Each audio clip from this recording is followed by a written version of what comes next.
Il est important de noter, puisque nous sommes partis de Pierre et du collège des apôtres, et donc du successeur de Pierre, dont nous avons dit la primauté, en lien avec le collège épiscopal, qui est chargé donc avec et sous l'autorité de Pierre, donc du pape, de conduire l'Église, d'exercer son autorité sur le peuple du tout entier. Il est important de rappeler que chaque évêque est pour sa part principe et fondement de l'unité dans son Église particulière. L'Église particulière, comme nous savons, c'est ce qu'on appelle aujourd'hui, selon une dénomination sans doute administrative, mais un diocèse. L'Église universelle est composée d'une multiplicité de diocèses, c'est-à-dire d'églises particulières, qui ont à leur tête un successeur d'apôtre, qui sans doute ne peut exercer son autorité et son pouvoir, pourrait-on dire, qu'en communion avec l'ensemble du collège épiscopal et donc avec Pierre et sous son autorité, mais qui, pour sa part, exerce son autorité pastorale pleine et entière sur la portion du peuple de Dieu qui lui était confiée, cette fois-ci assistée par les prêtres et les diacres.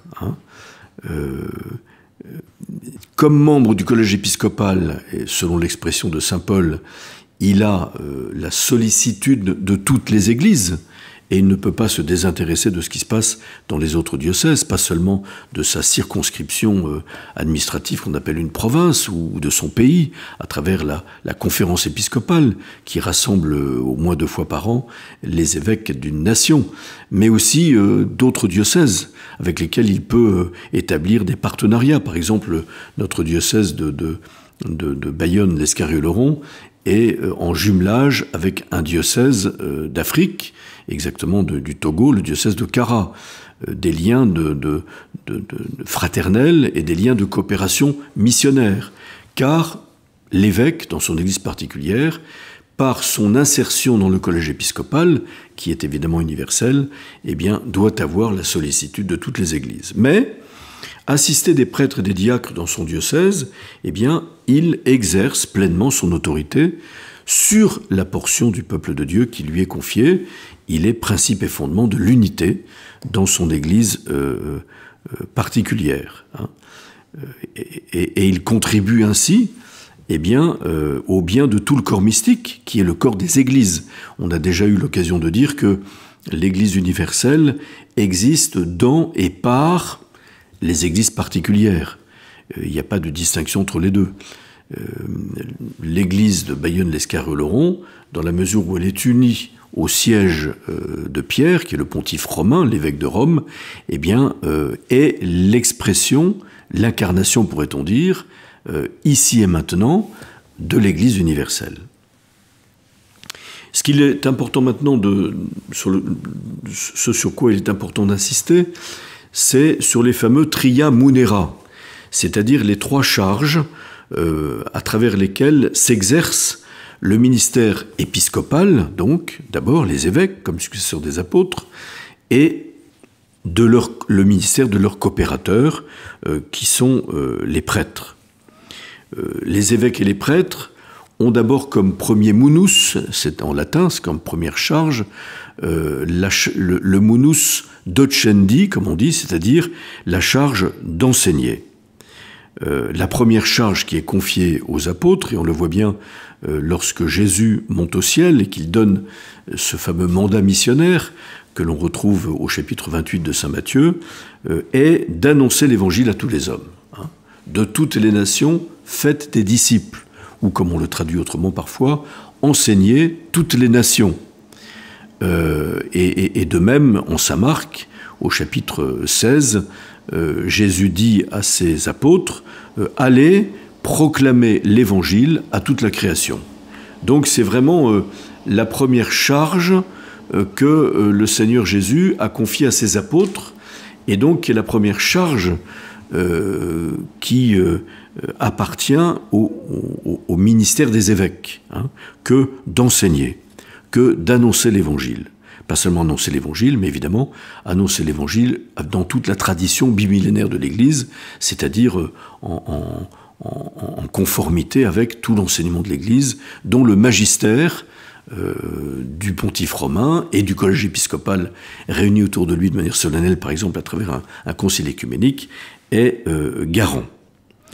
Pour maintenir l'Église dans la pureté de la foi transmise par les apôtres, le Christ a voulu conférer à son Église une participation à sa propre infaillibilité, lui qui est la vérité. N'a-t-il pas dit en effet « Je suis le chemin, la vérité et la vie ». Et il est intéressant de noter que c'est Lumen Gentium, donc au numéro 12, qui indique cela, par le sens surnaturel de la foi, que nous appelons donc le sensus fidei, le peuple de Dieu tout entier, depuis le premier des évêques jusqu'au dernier des fidèles, s'attache indéfectiblement à la foi qui a été transmise depuis 2000 ans, mais sous la conduite du magistère vivant de l'Église. Disons que ce sens surnaturel de la foi est infusé dans le cœur des fidèles par l'Esprit Saint, et il fait que la communauté de l'Église tout entière, évêques, prêtres, diacres, consacrés, fidèles laïcs, eh bien, adhère indéfectiblement à la foi sous la conduite du magistère vivant de l'Église. La mission du magistère est donc liée au caractère définitif de l'alliance instaurée par Dieu dans le Christ avec son peuple. Et le magistère et des évêques est chargé donc de protéger des déviations, des défaillances, lui garantir la possibilité objective de professer la foi authentique sans erreur. Comme on le dit dans la première prière eucharistique, eh bien, nous prions pour tous ceux qui sont chargés d'enseigner la foi dans l'Église, donc les évêques en communion avec le pape, et de garder la foi fidèlement, celle qui était reçue des apôtres. Ce qui est sûr, c'est que cette infaillibilité dans l'ordre de la foi a été transmise par le Christ à son Église. D'abord, celui qui jouit de cette infaillibilité à titre personnel, c'est le pontife romain. C'est le chef du collège des évêques, en tant que pasteur et docteur suprême de tous les fidèles, dans la mesure bien sûr où il entend, intentionnellement donc, proclamer de manière solennelle le donné de la foi, en particulier les dogmes. Mais participe à cette infaillibilité du pontife romain le concile écuménique lui-même, lorsque le collège des évêques est réuni solennellement autour du pape, sous son autorité, et donc tout ce que le concile écuménique va professer, dans l'ordre de la foi et des mœurs, eh bien, jouit de la même infaillibilité. On pourra dire d'ailleurs que cette infaillibilité est celle de l'Église, pas seulement lorsque on est dans les conditions d'une proclamation solennelle d'un donné de la foi, comme un dogme, mais aussi lorsque le concile écuménique eh bien, redit de manière ordinaire la foi de l'Église depuis 2000 ans. L'unanimité des évêques dans la proclamation de la foi, même si elle n'est pas donnée à titre solennel, eh bien, est sujet de l'infaillibilité de l'Église.